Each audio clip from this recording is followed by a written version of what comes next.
ஓம் சத்குரு சாய்நாதாய நமோ நமக. எனது முதன்மை ஆசான் மதிப்பிற்கினிய ஆதித்ய குருஜி ஐயா அவர்களுக்கு குருவணக்கம். உலகம் முழுக்க பரவி இருக்கின்ற தமிழ் உறவுகள் அனைவருக்கும் மதுரை ஜோதிட சாய் செல்வத்தின் இனிய வணக்கங்கள். வாழ்க பல்லாண்டு. இன்னைக்கு நம்ம பார்க்க போற பதிவு குரு பகவானின் அதிசார பயிற்சி. இதனால 12 ராசிகளுக்கும் என்ன நடக்கும் என்பதை தொடர்ந்து பார்த்து வர்றோம். இப்ப மிதுன ராசிக்கு இந்த குருவின் அதிசார பயிற்சி எத்தகைய பலன்களை தரும் அப்படிங்கிறத பார்ப்போங்க.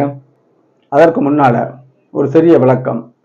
கிரகங்கள் ஆட்சி, உச்சம், நட்பு, சமம், பகை அப்படிங்கிற நிலையை அடையும். அதாவது சத்துக்கள், கிரக சத்துக்கள் அந்த வகையில் அமையும். இப்ப கிரகங்களின் சலனங்கள், அதாவது நகர்ற தன்மை, அதை பொறுத்து வக்கரம்னு உண்டுங்க. அதாவது ராசிக்குள்ள கிரகங்கள் வக்கரம் அடையும். அதாவது வக்கரம்னா பின்னோக்கி செல்லுதல்னு அர்த்தம். ஆனா உண்மையான அமைப்பு கிரகங்கள் பின்னோக்கி செல்வதல்ல, ஒரு மாய தோற்றம். அப்ப ஒரே ராசிக்குள்ளேயும் கிரகங்கள் வக்கரம் அடையும். ராசியை விட்டு மேல் நோக்கி, கடக ராசி மிதுன ராசிக்கு வக்கரம் அப்படின்னு சொல்றது, அந்த நிலையில இருக்கும். இப்ப அதிசாரம்னா இருக்கிற இடத்தை விட்டு அடுத்த ராசிக்கு வருவதற்கு முன்னால ஒரு குறிப்பிட்ட நாட்கள் திடீர்னு கீழே, அதாவது அடுத்த ராசிக்கு வருவாங்க. இதுதான் அதிசாரம்னு அர்த்தம். விஞ்ஞானப்படி சரியான அமைப்பு தான். இப்ப ஜோதிட ரீதியாக கோல்சாரம் அவசியம்னு அடிக்கடி சொல்றேன். யாருக்கு? ராஜயோக ஜாதகம். ராஜயோகம்னா அரசாங்க யோகம்னு அர்த்தம் இல்லை. நல்ல வசதி வாய்ப்பா இருக்கிறது அந்த மாதிரி சொல்லுவாங்க. ராஜயோகம் வாழ்றான்னு சொல்லுவாங்க. அது மாதிரி வசதி வாய்ப்புகள் கிரக ஒளி நிறைந்த ஜாதகத்துல கோல்சாரங்களை உணர முடியாது. ஏன்னா பெரிய தாக்கத்தையும் ஏற்படுத்தாது, நல்லதோ கெட்டதோ. ஆனால் ஒளி குறைந்த உழைத்து பிழைக்கக்கூடிய ஜாதகங்கள் தான் ஒரு 90% இருக்கும். அப்படிப்பட்ட ஜாதகங்கள்ல இந்த பலவீனமான அமைப்பை இந்த குருபகவானுடைய அதிசார பயிற்சி கண்டிப்பான முறையில் ஒரு நல்ல பலன்களை ஏற்படுத்தும் அப்படின்னு எடுத்துக்கிறோம் நம்ம. அப்ப மற்ற கிரகங்கள், எல்லா கிரகத்துக்குமே வக்கரகதி உண்டு, அதிசாரம் உண்டு. சூரிய சந்திரர்களுக்கு, ராகுகளுக்கு கிடையாது. மற்றவங்களுக்கு கூட அந்த அமைப்பு உண்டு. இப்ப குரு பகவான் உச்ச நிலையிலே வராரு. அதுதான் இங்க உள்ள விசேஷம். ஹை பவர், உச்ச அமைப்புல, கடகத்துல உச்சம் பெறுவார். உச்ச அமைப்புல வராருங்க. இதுல மேசத்துக்கு ரிஷபத்துக்கு போட்டாச்சு. இப்ப மிதுன ராசிக்கு நான் பலன்களை சொல்ல போறேங்க. என்னுடைய அஸ்ட்ரோ சாய் செல்வம் அப்படிங்கிற யூடியூப்ல 1100க்கும் மேற்பட்ட பயனுள்ள வீடியோக்கள் இருக்குங்க. அவ்வளவுமே எங்கள் ஆசானுடைய கிரக பாவக, சுபத்துவ, பாவத்துவ, சூட்சும அமைப்புல தான் ஜாதக பலன்களே இருக்கு. அதுல தாங்க நம்ம பார்க்கணும். சாரம் சந்திரனுக்கு மட்டும்தாங்க தசாபுத்திகளை அறிய. ஒரு நடக்கும் சம்பவங்களை பார்ப்பதற்கு தசாபுத்தி அவசியம். அதுக்குத்தான் சாரம் பார்க்கணும் அப்படின்னு அர்த்தம். இப்ப இந்த கிரக பாவக சுபத்துவ, பாவக சுபத்துவ அமைப்புல தான் கோல்சார பலன் சொல்லணும். அதுதான் நடக்கும். தனிப்பட்ட ஜாதகங்களையும் அதுதான் பார்க்கணும், அதுதான் நடக்கும். இப்ப மிதுன ராசிக்கு பார்ப்போங்க. மிதுன ராசிக்கு குரு பகவான் முதல்ல 7ஆம் இடத்துக்கும் 10ஆம் இடத்துக்கும் ஆதிபத்தியம். அதைத்தான் அந்த ஜாதகத்துக்கு பொறுப்பு. 7ஆம் இடம்னா குடும்பம் அமைகிறது, மனைவி, உங்களுக்கு பங்குதாரர், இந்த மாதிரி அமைப்பு வருங்க. தாம்பத்திய அமைப்பு, அதுவும் 7ஆம் இடம் குறிப்பிடும். 10ங்கிறது தொழில் அமைப்பு, வேலையும் நம்ம சமயத்தில் எடுத்துக்கலாம். இதை தரக்கூடியவர் குரு பகவான். மிதுன ராசிக்கு நம்ம எடுத்துக்கிறோம். ஆதிபத்தியம்னு அர்த்தம். என்ன தருவார் அப்படிங்கிற அமைப்புல இந்த ஒவ்வொரு ராசிக்கும் ஒவ்வொரு கிரகங்களும் ஒரு பொறுப்பு இருக்கும். அப்ப 7ஆம் இடத்துக்கும் 10ஆம் இடத்துக்கும் குரு பகவான் பொதுவான பொறுப்பானவர் மிதுன ராசிக்குங்க. லக்கணத்துக்கு கோச்சாரம் இல்லை, ராசிக்கு தான். இப்ப அவங்க ஜாதகப்படி ஒவ்வொரு பாவங்களும் வலிமை இழந்திருக்கும் அல்லது வலிமையா இருக்கும். வலிமை இழந்த கிரகங்கள் 100 ரூபா தர இடத்துல 10 ரூபா தரும். ஆனால் பாவத்துவம் அப்படின்னா கெட்டு போறதுன்னு அர்த்தம். பலன் தரக்கூடிய அமைப்புல இருந்து அது விடுபட்டுருச்சுன்னு அர்த்தம். அதுதான் பாவத்துவம். இப்ப இந்த மாதிரி அமைப்புகள்ல நமக்கு தசாபுத்தி அந்தரங்கள் நடந்துகிட்டு இருக்கும். ஒவ்வொருத்தருக்கும் ஒவ்வொரு விதமா. இது கோல்சாரம்ங்கிறது பொதுவானது. ஆனாலும் 90% அமைப்பு சரியாக இருக்கும். இப்ப இந்த இடத்துல குரு பகவான் மிதுன ராசிக்கு 2ஆம் இடத்துக்கு உச்சமா வரார். ஹை பவரா ஐப்பசி 2ஆம் தேதியிலிருந்து கார்த்திகை 1 மண்டல காலம் சொல்றோம்ல. இந்த 48 நாளுக்குள்ள நமக்கு நடக்கிற தசாபுத்தி அந்தரங்கள் அமைப்புல கண்டிப்பா நடக்கும். அதை திரியை தூண்டுற மாதிரி தூண்டி விடுவார் குரு பகவான். அந்த ஒளி அற்புதமான ஒளி. 2ஆம் இடம் எடுத்துக்கிறோம்.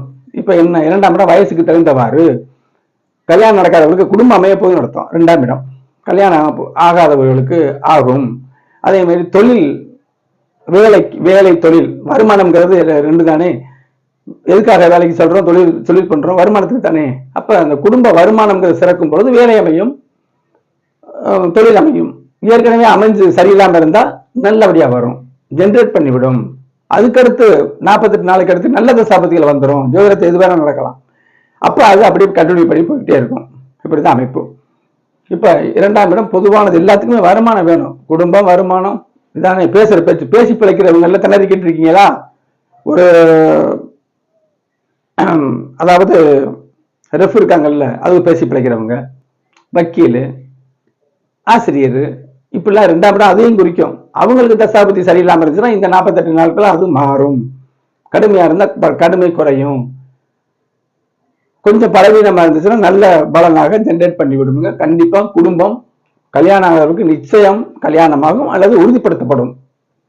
அடுத்து குடும்பத்தோட பார்வை 6ஆம் இடம். 6ஆம் இடம் தாய்மாமனோட உதவி கிடைக்கும். தாய்மாமனோட உதவி கிடைக்கிற ஜாதகம் இருக்கு பாருங்க. எல்லாருக்கும் இல்ல, அவங்களுக்கு நடக்கக்கூடிய தசாபதி இருக்கு பாருங்களேன், அது சிறக்கும். உயிர்காரகம் தாய்மாமா. 6ஆம் இடம் வேலையில சரியில்லாம இருக்கா, வேலை இப்ப அமையும்.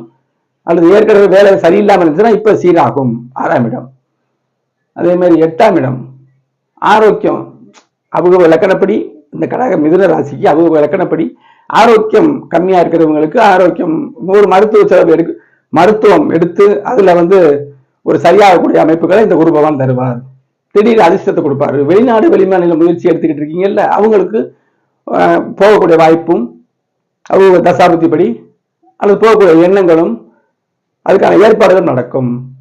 8ஆம் இடம் திடீர் அதிர்ஷ்டம் எல்லாமே உள்ளடக்கியது. திடீர் அதிர்ஷ்டம் ஏற்படும். திடீர்னு அதிர்ஷ்டம், கஷ்டப்படுறவங்க திடீர் அதிர்ஷ்டம். அடுத்து 10ல சனி. 10ல தனிச்சு சனி இருந்துச்சுன்னா தொழிலை மந்தப்படுத்துங்க. கண்டிப்பா சனி கிரகம் நல்லா புரிஞ்சுக்கிறீங்க. குரு பகவான் நல்ல கிரகம், சுக்கிரன் நல்ல கிரகம், புதன் நல்ல கிரகம், வளர்பிறை சந்திரன் நல்ல கிரகம். ஒளிதான் ஜோதிடம். இருள்னு எடுத்துட்டீங்கன்னா சனி முழுக்க முழுக்க பாவ கிரகம். அதெல்லாம் நம்ம மதத்துல சொல்ற மாதிரி ஈஸ்வரன் சொன்னா மத கோட்பாடுகள் வேற, ஜோதிடம் வேற. சில நேரத்தில் சோதிட சம்பந்தமான கதைகள் வருது. சந்திரனுக்கு 27 மனைவி அப்படின்னா நட்சத்திரம் 27 சொல்லப்பட்டது. எல்லாமே அது சரியா வராது. அப்படிங்கிற அமைப்புல 10ல சனி இருக்கும்போது மந்தப்படுத்துவார். இப்ப குரு பார்வை விழுகிறதுனால தொழில் அமைப்பு, ஏற்கனவே பலவீனமா இருக்கிற தொழில் அமைப்பு நல்லபடியா வரும். 1க்கு 2 தொழில் வைக்கக்கூடிய அமைப்பு வரும். தொழில அமையலையா, இந்த நேரத்துல அமையக்கூடிய வாய்ப்புகள் வரும். நம்ம அவங்க ஜாதகப்படி நம்மளோட முயற்சியும் தேவை. முயற்சி செய்து வெற்றி பெறலாம் அப்படின்னு ஜோதிடத்துல இருக்கும். நீங்க முயற்சி செய்யுங்கன்னு சொல்ல மாட்டேன். முயற்சி செய்து வெற்றி பெறக்கூடிய அமைப்பு அவர் ஜாதகத்துல இருக்கும். இப்படித்தான் அமைப்பு. அப்போ மிதுன ராசிக்கு நல்ல ஒரு அம்சமான 2ஆம் இடம் செழிக்கும். வருமானம் கூடும், புதிய வருமானங்கள் ஏற்படும், குடும்பம் அமையும், திருமணம் அமையும், இப்படி அர்த்தம்.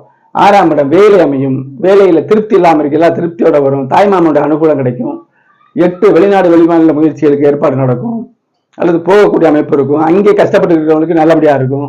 பாயிண்ட பாருங்க, அங்கே இருந்து கஷ்டப்பட்டு இருக்கிறவங்களுக்கு நல்லபடியான ஒரு மாற்றங்கள் ஏற்படும். தொழில் சிறக்கும். இவ்வளவுதாங்க. அப்ப மிதுன ராசிக்கு உள்ள பலன்களை சொல்லிட்டேன். இந்த கோச்சாரம் கண்டிப்பா பார்க்கணும்.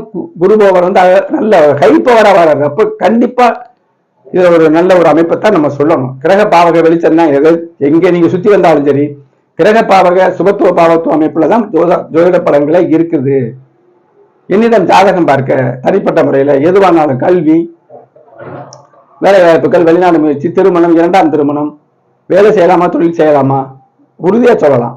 பாவகங்களும் பாவக சுபத்துவ பாவத்துவம், கிரகங்களுடைய அமைப்பு, 12 கட்டங்களுடைய சுபத்துவ பாவத்துவ அமைப்பு, இதை வச்சு பலன்களை தெளிவாக அந்த சுபத்துவ பாவத்தின் அளவீடுகளும் தெரியணும். அதுலதான் பலன்களே இருக்கு. அந்த முறையில உங்களுக்கு தெளிவாக உங்கள் ஜாதகங்களுக்கு கட்டாய முறையில் மட்டும் பலன்களை தெளிவாக கேட்டு தெரிந்து கொள்ள இந்த திரையில் அறியக்கூடிய வாட்ஸ்அப் நம்பருக்கு தொடர்பு கொள்ளுங்க. சிறந்த முறையில் ஜோதிடம் மகா அற்புதமான விஷயம். புரிந்து கொண்டால் மிக எளிமை. உங்களுக்கு மனதை தெம்பாக்குறதா ஜோதிடம் மொழியை பலவீனப்படுத்துவதல்ல. சில பேர் சொல்ற மாதிரி ஜோதிடத்தை பார்த்தால் சோம்பேறி ஆயிடுவாங்க அப்படிங்கிறது சிந்தனை அற்றவர்கள், சிந்தனை திறன் இல்லாதவர்கள் சொல்ற கதை. அந்த பக்கமே நம்ம போக வேணாம். இது சிந்தனையை தூண்டுவதுதான் ஜோதிடம். சனி ஒரு இடத்துல பார்க்குது லக்கணத்தை, பார்த்தா சோம்பேறியா இருக்கணும்னு அமைப்பு. நாளைக்கு செய்வோம் நாளைக்கு செய்வோம் நாளைக்கு தள்ளி போடுவாரு. மந்தன் சனி மந்தப்படுத்தும் அர்த்தம். அந்த நேரத்தில் நீங்க மந்தமா தான் இருக்கணும், அப்படியே போப்பான்னு சொல்றது இல்லை ஜோதிடம். மந்தமா இருக்காத, நாள் தள்ளி போடாத, எந்த விஷயத்தையும் தள்ளி போடாத, உடனே செய்யுங்கிறத ஜோதிடம். இதை ஜோதிட மறுப்பாளர்களை பார்த்தாலுமே உங்களுக்கு ஒரு மனசுல ஒரு பொறி தட்டும். கண்டிப்பான முறையில விருப்பு வெறுப்பு இல்லாம சொல்ற விஷயங்கள். ஆக எந்த ஒரு 14 என்ன தெளிவாக கேட்டு தெரிந்து கொள்ளலாம். யூடியூப் சேனல்ல சப்ஸ்கிரைப் பண்ணுங்க, அப்பதான் அடுத்தடுத்து நான் போடக்கூடிய நுணுக்கமான வீடியோக்கள் வரும். ஜோதிடத்தின் உண்மைத்தன்மையை புரிந்து கொள்வீர்கள். உங்கள் ஜாதகத்தை என்னிடம் பார்த்துக் கொள்ளலாம். ஷேர் செய்தீர்களால் நீங்க மட்டும் இல்ல, உங்கள் நண்பர்கள் எல்லாருமே பார்க்கக்கூடிய வாய்ப்பு. அவர்களும் ஜோதிடத்தின் உண்மைத்தன்மையை உணர்ந்து அவங்களும் நம்மளோட ஜாதகத்தை கேட்டு ஒரு மன நிம்மதி பெறலாம். நம்மகிட்டே இருக்கும் அற்புதம், நம்ம உணர மாட்டோம். நம்மகிட்டே இருக்கும் அற்புதம், அதை நம்ம உணர மாட்டோம். உணர்ந்தால் வெற்றி பெறுவோம். மனோநிலைப்படியும் இந்த ஜோதிடம் அருமையான ஒரு வழிகாட்டி. அடுத்து கடகராசிக்கு இந்த குருவின் அதிசார பயிற்சி என்ன செய்யுங்கிறத தெளிவாக பார்ப்போம். நன்றி.